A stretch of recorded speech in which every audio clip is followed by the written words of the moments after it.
또 영상으로 참여한 교우들에게도 큰 은혜의 시간 되신 줄 믿습니다. 오늘 시간 우리에게 주신 하나님의 말씀입니다. 하나님의 말씀은 구약 성경 민수기 21장 1절부터 3절까지의 말씀입니다. 구약 231면쯤입니다. 민수기 21장 1절에서 3절까지 말씀, 우리 한 목소리 같이 합독하도록 하시겠습니다. 네겝에 거주하는 가나안 사람 곧 아랏의 왕이 이스라엘이 아다림 길로 온다 함을 듣고 이스라엘을 쳐서 그중 몇 사람을 사로잡은지라.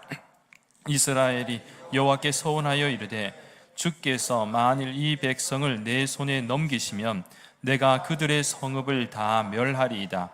여호와께서 이스라엘의 목소리를 들으시고 가나안 사람을 그들의 손에 넘기심에 그들과 그들의 성읍을 다 멸하니라. 그러므로 그곳 이름을 호르마라 하였더라. 아멘. 오늘 이 시간에는 우리 인생의 호르마라는 제목으로 잠시 하나님의 말씀을 나누도록 하겠습니다. 오늘 본문의 말씀에서 언급되는 이 호르마는 이스라엘 백성들에게는 패배의 기억과 아픔의 장소였습니다.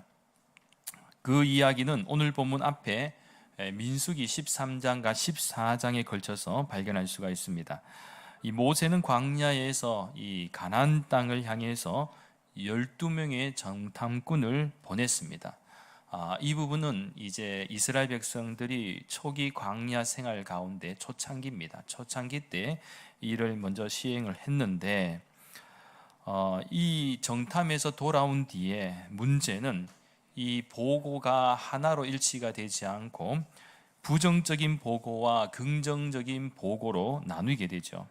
문제는 부정적인 보고에 10명의 정탐꾼이 주장을 하였고 또 긍정적인 보고에는 여호수아와 갈렙 두 사람만이 이 주장을 하였습니다. 그러니 상대적으로 다수인 이 부정적인 보고에 백성들의 마음은 흔들렸고 낙심한 이스라엘 백성들은 결국 하나님을 원망하고 지도자 모세를 향해서 불평과 불만의 소리를 높였습니다. 이때 하나님은 그 벌로 이스라엘 백성들에게 40년 동안 이 광야 생활을 할 것이다 라고 선언을 하셨고, 지금 그 원망하는 세대는 여호수아와 갈렙을 제외한 20세 이상 계수된 자들, 그러니까 이스라엘의 계수법은 성인 남자를 이제 중심으로 계수를 하는데, 이상의 사람들은 이제 약속의 땅인 가나안 땅을 보지 못할 것이다, 밟지 못할 것이다 라고 이렇게 말씀을 하셨습니다.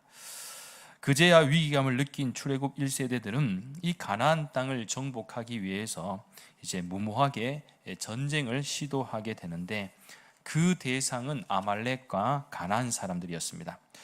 하지만 이 하나님이 허락하신 전쟁이 아니었기에 결국 이스라엘은 아말렉과 가나안 사람들에게 이 완전한 패배를 경험하게 됩니다. 그래서 구약성경 민수기 14장 45절 말씀에서 이렇게 설명합니다. 아말렉인과 산간지대에 거주하는 가나안인이 내려와 그들을 무찌르고 호르마까지 이르렀더라. 그러니까 이스라엘이 쓰라린 패배와 아픔을 경험한 장소가 바로 호르마였다라는 것입니다. 참고로 이 호르마의 히브리 원어적 의미는 완전히 멸하다라는 뜻을 가지고 있습니다. 즉 하나님의 뜻이 아닌 자신들의 뜻과 의지로 시작한 이 아말렉과 가나안인과의 전쟁은 이스라엘이 완전히 패배했다라는 사실이죠. 그렇습니다. 호르마는 완전한 실패의 기억을 가지고 있는 장소였습니다. 마찬가지로 우리의 인생 가운데도 하나님의 뜻이 아닌 내 뜻대로 살다 보면 세상 속에서 쓰라린 패배와 아픔을 경험할 수 있는 인생의 호르마를 경험할 수 있습니다. 하지만 오늘 본문의 민수기 21장 말씀에서는 마치 14장과의 평행이론과 같이 똑같은 장소에서 과거의 아픔과 상처, 실패를 뒤로 한 채 또다시 전쟁을 하게 됩니다. 그러나 이번에는 달랐습니다. 과거 자신들의 힘만으로 무모하게 아말렉과 가나안인과의 전쟁을 통해 정복하려던 시도는 완전한 실패를 경험했지만 오늘 본문의 말씀에서는 차이점이 있다면 이스라엘이 하나님의 도우심을 의지하였다라는 사실입니다. 따라서 오늘 본문의 말씀은 우리 인생의 호르마에서 하나님을 의지하는 것과 의지하지 않는 것이 얼마나 큰 차이가 나는 것인지를 오늘 살아가는 우리들에게 잘 가르쳐주고 있는 대목입니다. 그런 의미에서 오늘 이 시간에는 오늘 본문의 말씀을 통하여 우리가 배울 수 있는 교훈을 크게 세 가지 관점에서 간략히 나누도록 하겠습니다. 첫째는 성도는 실패하지 않는 사람이 아니라 실패를 믿음으로 극복하는 사람입니다. 오늘 본문 1절 말씀에 주목하시면 네겝에 거주하는 가나안 사람 곧 아랏의 왕이 이스라엘이 이다림길로 온다는 소식을 듣고 길목에서 이스라엘 중 몇 사람을 사로잡습니다. 아마 이 아랏의 왕은 이스라엘 백성들이 자신의 성읍을 정탐하러 온다라고 생각했는지도 모릅니다. 하지만 분명한 사실은 이 아랏의 왕의 도발로 인해서 이제 호르마에서의 전쟁을 피할 수 없게 되었다라는 것이죠. 호르마의 전쟁은 위에서 언급한 대로 첫 번째 패배의 상처와 아픔을 기억하는 장소였습니다. 사실 보통 사람들은 실패한 것에 대해서는 많은 두려움과 트라우마를 가지게 되지 않습니까? 예를 들면 학창 시절 나를 괴롭히던 동급생과 싸움을 했는데 이겼으면 좋겠지만 죽도록 얻어터졌다면 다음에 또 싸우려는 마음이 쉽게 들지 않게 됩니다. 왜 그렇습니까? 실패와 패배에 대한 두려움과 트라우마가 있기 때문입니다. 그러나 간혹 권투 선수나 격투기 선수 가운데 패배를 했지만 포기하지 않고 잘 준비해서 다음에 서력전에서 승리하는 경우도 있지 않습니까? 아마 이런 선수는 정신력이 정말 대단한 선수이기도 합니다. 마찬가지로 지금 이스라엘 백성들은 비록 쓰라린 실패의 경험을 가지고 있지만 두 번째 전쟁은 달랐습니다. 왜냐하면 이번에는 첫 번째 전쟁과 달리 하나님께서 허락해 주시면 승리하게 해 주실 것이다 라는 믿음이 있었기 때문입니다. 그런데요, 여기에는 중요한 믿음의 원리가 있습니다. 예를 들어 아무리 싸움을 잘하는 사람이라고 할지라도 목숨을 내놓고 싸우는 사람과 싸운다면 절대로 쉽게 이기는 것은 어렵습니다. 그러니까 자신의 목숨을 내놓고 싸우는 사람한테는요, 웬만한 사람들이 이기기가 어렵다는 것이죠. 그런데 믿음으로 싸우게 되면 믿음이 환경과 상황을 뛰어넘게 합니다. 그래서 오늘 본문 2절과 3절 말씀에 주목하시면 이스라엘이 여호와께 소원하여 이르되 주께서 만일 이 백성을 내 손에 넘기시면 내가 그들의 성읍을 다 멸하리이다.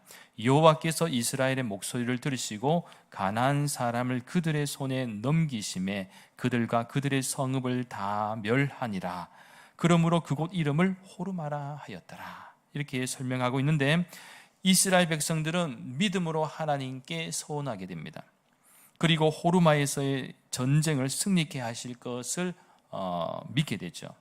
그것도 옛날 자신들이 패배했던 그대로 그들과 그들의 성읍을 다 멸하게 될 것임을 확신하게 됩니다.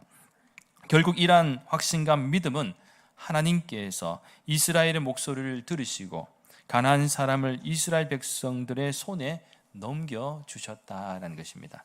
자, 그런 의미에서 오늘 살아가는 우리 역시 어쩌면 누구나 실패의 경험을 가지고 있을 것입니다.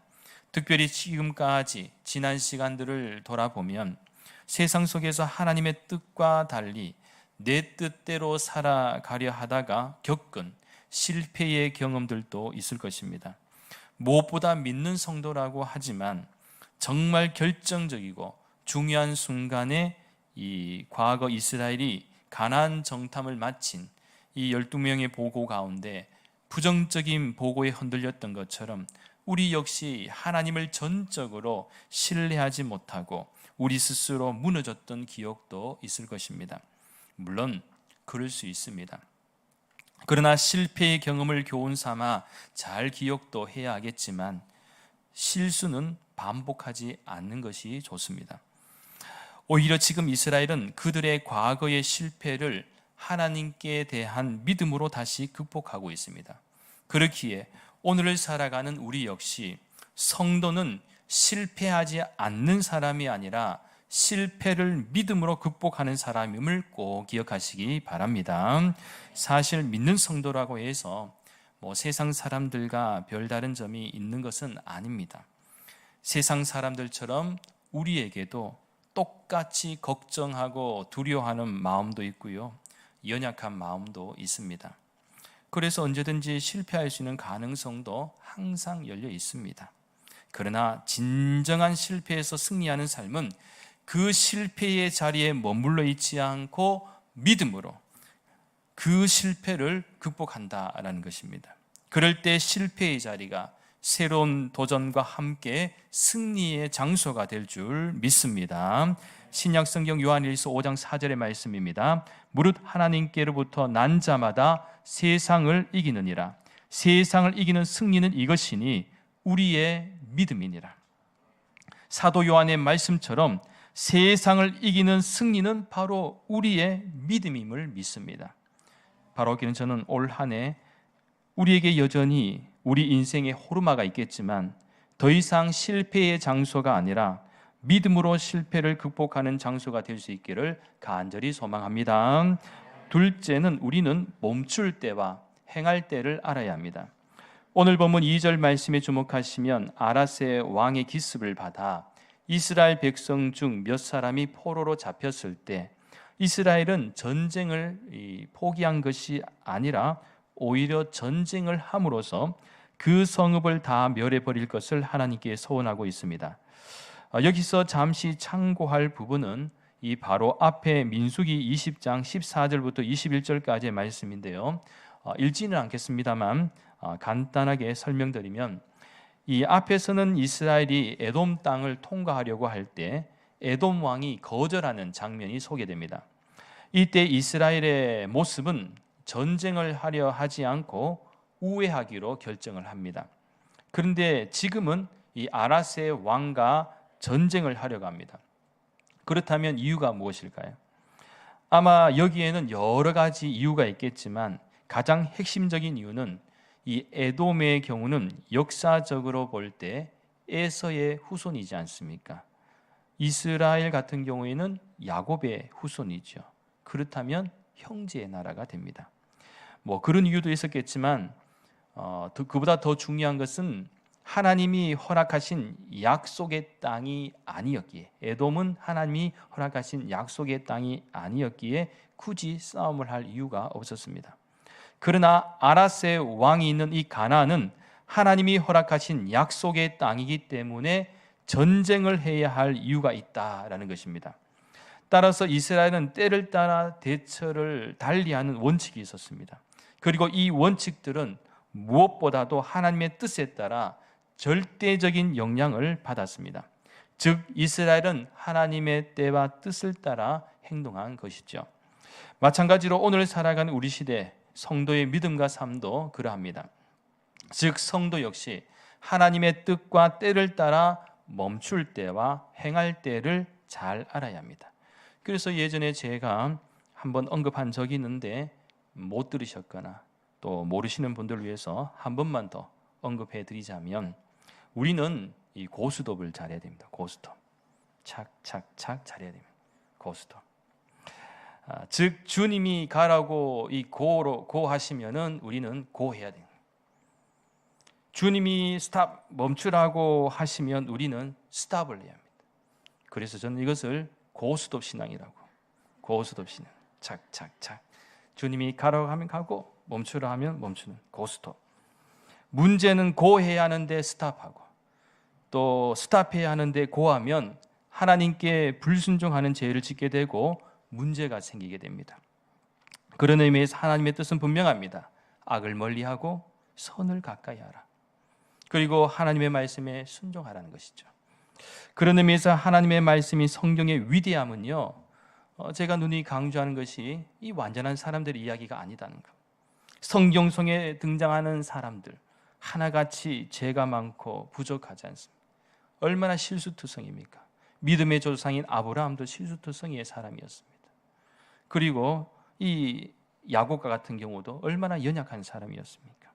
이 그런 모습들을 여과 없이 보여주는 것이 성경입니다. 하지만 이런 사람들이 하나님을 만났을 때, 예수님을 만났을 때 그들은 변화받은 사람들의 모습이 되었고, 또한 자신들의 이야기를 넘어서 하나님의 아름다운 이야기를 만들어 갔다라는 것이죠. 그것이 바로 믿음의 사람들의 이야기가 되었다는 것. 무엇보다 우리가 예수님을 믿는 하나님의 자녀가 되었다면 언제든지 넘어질 수도 있고요, 쓰러질 수도 있지만, 여기서 중요한 것은 고난과 위기, 고통과 시련의 문제가 얼마나 크냐 작으냐의 문제가 아닙니다. 얼만큼 우리가 그러한 사항들을 받아들이는 태도가 신앙적이냐, 믿음적이냐 아니냐의 문제에 있습니다. 그렇게 혹시라도 여러분은 지금 하나님과 관계없이, 그리고 상관없이 자신의 계획대로만 살아가고 있지는 않습니까? 그렇다면 모든 조건이 다 갖추어져 있어도 하나님의 때가 아니면 실패할 수밖에 없습니다. 예전에 제가 아는 집사님 한 분도 이런 이야기를 한 적이 있습니다. 목사님, 저는 요즘 주식을 하는데 마이다스의 손, 마이다스가 황금손이라 그러지 않습니까? 되는 것마다 대박 나는 손, 마이다스의 손이 아니라 마이너스의 손입니다. 다른 사람들은 잘도 오르고 버는데 저는 종목을 옮기는 족족 하락합니다. 저는 기도해달라고 할까봐 좀 걱정을 했는데 다행히 기도해달라는 얘기는 안 하더라고요. 근데 사실 제가 드릴 말씀이 없더라고요.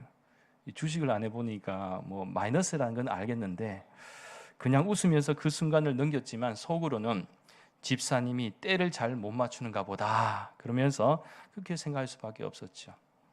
아무튼 우리 인생은 무슨 일을 하든지 간에 하나님과의 관계가 중요함을 절대로 잊어서는 안 될 줄 믿습니다. 가장 중요한 때에 이스라엘이 서운의 기도를 하니 하나님께서 가나안 아라세 왕의 성읍을 이스라엘에게 허락해 주셨습니다. 따라서 우리 역시 정말 중요한 순간에는 하나님께 기도함으로써 우리가 멈출 때와 행할 때를 잘 알 수 있는 은혜와 복이 여러분의 있기를 간절히 소망합니다. 마지막 셋째는 불순종하면 나 자신이 호르마가 되고 순종하면 나의 대적이 호르마가 됩니다. 오늘 본문 3절 말씀에서 또다시 등장하는 이 호르마는 말 그대로 철저한 파괴와 진멸을 나타내는 표현입니다. 그러나 예전에는 이스라엘 백성들 자신이었지만 지금은 그 상대가 바로 아라세 왕이자 가나안인이었습니다. 그러니까 하나님께 불순종했을 때는 자기 자신이 호르마가 되었지만 하나님께 순종하니 대적이 호르마가 되었습니다. 결국 이러한 사실은 우리의 순종과 불순종은 바로 성공과 실패를 좌우하는 결정적인 조건이 된다라는 사실입니다. 따라서 우리 믿는 성도들은 우리 인생의 호르마에서 순종의 호르마가 있기를 간절히 소망합니다. 하나님의 말씀에 순종하면 성공하게 되어 있습니다. 저희 교회 교우들 가운데 텃밭을 하시는 분들이 여러 분 계시는 것으로 알고 있습니다. 그래서 열심히 텃밭을 가꾸셔서 가끔씩 괜찮은 농작물이 되면 저에게 수확의 일부를 가져다 주시는 분들도 계십니다. 물론 감사하죠. 그렇다고 제가 지금 이 얘기를 했다 해서 또 갖다 달라는 건 아닙니다. 오해하지 마시고 겨울에 또 농사가 잘 안 되는데 또 목사님 갖다 달라는 얘기는 아니겠지. 절대 그런 거 아닙니다. 그러니까 오해하지 마시고요. 근데 이 종류도 보면 다양한데 상추도 있고요. 심지어는 고구마도 있습니다. 고구마. 무도 있습니다. 잘 키우셔가 아주 실하게 이렇게 가져다 주셨는데, 그런데 저는 한 번씩 이런 농작물을 보면서 생각해 보는 것이 있습니다. 그것은 바로 씨앗의 힘입니다. 씨앗의 힘. 저는 씨앗을 볼 때마다 너무 신기합니다. 어떤 씨앗이든 일단 대체적으로 정말 작습니다. 그런데 그 작은 씨앗이 땅에 심어지면 거기서 삭을 틔우기 위해서 흙을 뚫고 나오게 됩니다. 문제는 인간은 보통 자기 체중의 2배까지는 밀어낼 수 있는 힘이 있지만, 물론 정말 힘이 센 장사와 같은 분들은 3배까지도 밀어낼 수 있겠죠. 그런데 만일 100배 이상의 무게는 절대로 밀어낼 수가 없습니다. 이 부분은 예전에 한 과학자들이 수박의 씨를 가지고 땅에서 나올 때 힘의 어떤 배가 어느 정도 되느냐, 어느 정도 힘으로 나오느냐 할 때는 최소 100배 이상, 100배 이상의 힘을 써서 밀어내고 올라. 그러니까 우리는 식물이 그냥 올라온다고 생각할 수 있겠지만요, 올라올 때 얼마나 힘든지 모릅니다. 그 무거운 흙, 진짜 흙이 무겁고요. 인간처럼 감정을 느끼고 있다면 정말 흙을 뚫고 세상을 향해 나오는 그 과정이 식물에게는 엄청난 고통과 고난의 시간이라. 우리는 식물이 자라났네, 신기하다 하지만 걔네들은 엄청 고생해가 올라온 거예요. 100배, 최소 100배의 힘을 들여서 올라야 돼. 아마 말을 했다면 왔다 세상 나간 게 와 이래 힘드냐 그러면서, 그죠?